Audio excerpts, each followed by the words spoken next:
German Shepherd sat motionless outside the gates of Greystone Correctional Facility for 3 years. Rain, heat, snow. He never left. Staff tried to move him. Animal control came twice. He always came back. But the morning inmate 4471 walked out of those gates. The dog didn't bark, didn't jump. He simply lay down at the man's feet, and the man collapsed to his knees, sobbing into the dog's fur. What nobody knew yet was why that dog had waited. And when the full story came out, even the prison warden had no words.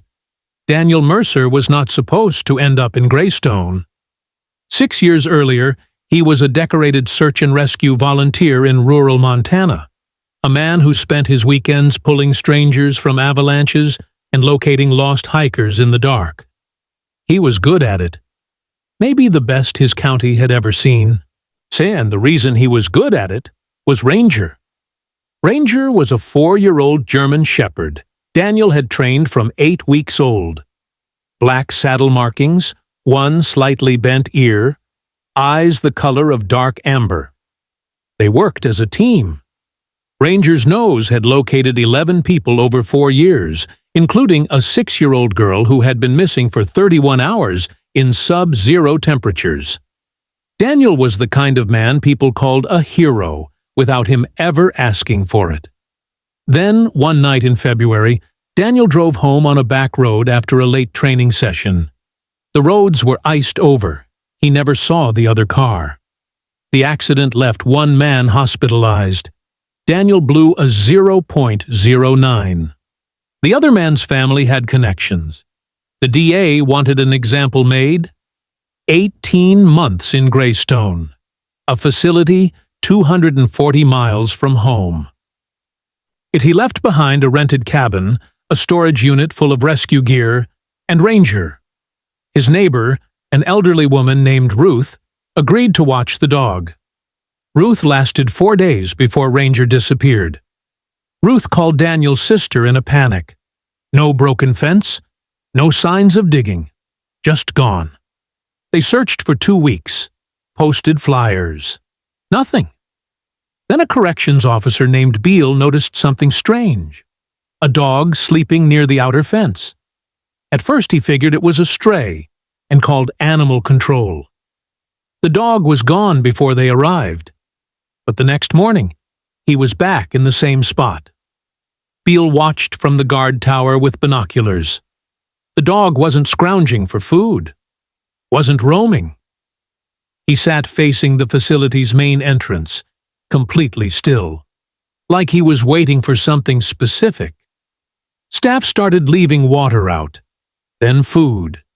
The dog would eat, but only after dark, and only if no one was watching. Animal control came a second time with a trap.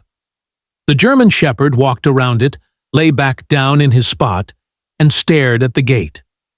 A newer guard named Torres started to piece things together. He'd processed Daniel Mercer's intake paperwork. He remembered a notation, certified K9 handler, search and rescue. Torres pulled up Daniel's intake photo. Then he walked outside with a printed copy. He held it up next to the dog. Same amber eyes. He went straight to the warden. The warden, a by-the-book administrator named Hargrove, didn't believe it at first. A dog navigating 240 miles of Montana wilderness to find a specific correctional facility? He called the county where Daniel was from and asked about a missing German Shepherd named Ranger. The woman on the line went quiet for a long moment. "We gave up looking for him 8 months ago," she said. Hargrove hung up and stared out his window at the dog sitting in the yard below. He had a problem. The facility had no provision for animals, no policy, no precedent. And a rule was a rule. He told Torres the dog had to go. Torres said nothing. He just looked at his supervisor. That night, Hargrove drove past the gate on his way home. Ranger was sitting in the dark, still, patient, like time meant nothing to him. Hargrove drove home, didn't sleep. But what he discovered the next morning changed everything. A junior staff member had run Ranger's description through a national K9 registry database. Ranger wasn't just a pet. He was a registered, certified search and rescue K9 with an active federal volunteer unit designation. He, under a little-known provision in Montana State Code, certified working animals assisting in an active public safety role could be granted supervised access to state facilities, including correctional ones. Torres argued that sitting outside a prison for 3 years waiting for your handler counted. Legal disagreed. Both sides argued loudly. But while the debate was happening, a reporter from a small Helena newspaper had driven past the facility, noticed the dog, asked a guard about it on a whim, and filed a story that hit the wire overnight. By 9 in the morning, it had been shared 400,000 times. By noon, a Montana state senator had called the facility directly. Hargrove's phone did not stop ringing. The story had reached Daniel inside. Another inmate had shown him a printed article a guard had quietly slipped through. Daniel sat on the edge of his bunk and didn't move for an hour. He had spent 3 years believing Ranger had been rehomed, had made peace with it, had told himself the dog had a good life somewhere. He hadn't known. Ranger had been 50 yards away for most of his sentence. The senator's call forced Hargrove's hand. He convened an emergency staff meeting, and Torres presented the K9 registry documentation. The facility's legal team found the state code provision. A local veterinarian who had been quietly monitoring Ranger's health confirmed the dog was the same animal on record. Microchip verified. At 4:17 in the afternoon, Warden Hargrove signed a temporary authorization. 1 supervised visit. 30 minutes. Facility yard. 2 guards escorted Daniel through a side corridor he had never walked before. But he was told only that there was an administrative matter requiring his presence outside. He stepped into the yard. Ranger was standing at the far end, leash held by Torres. Neither of them moved for a moment. Then Ranger made a sound. Not a bark, but a low, broken whine. The kind of sound a dog makes when the grief of waiting finally has somewhere to go. Daniel crossed the yard in about 4 seconds. He went to his knees in the gravel.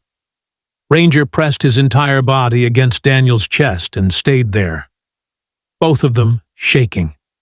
Torres turned away. 3 other staff members standing at the perimeter didn't say a word. Hargrove watched from the window above. He picked up the phone and made 2 calls. The first was to the state parole board. The second was to a journalist. 6 weeks later, Daniel Mercer walked out of Greystone Correctional Facility on early compassionate release, 13 months ahead of schedule. Ranger was waiting at the gate. He didn't bark, didn't jump. He lay down at Daniel's feet. And the dog who had spent 3 years being quietly, invisibly faithful to a person behind a wall, finally came home. They returned to search and rescue work 7 months later. They've since located 3 missing persons. Warden Hargrove retired the following year and said at his dinner that the only decision in 31 years of corrections work he was certain he'd gotten right was the one he almost didn't make. Torres still works at Greystone. He keeps a photo on his desk. Daniel and Ranger on the day they left. There's something they say in search and rescue circles. A good dog doesn't know how to stop looking for you. Neither, it turns out, does the person who trained him.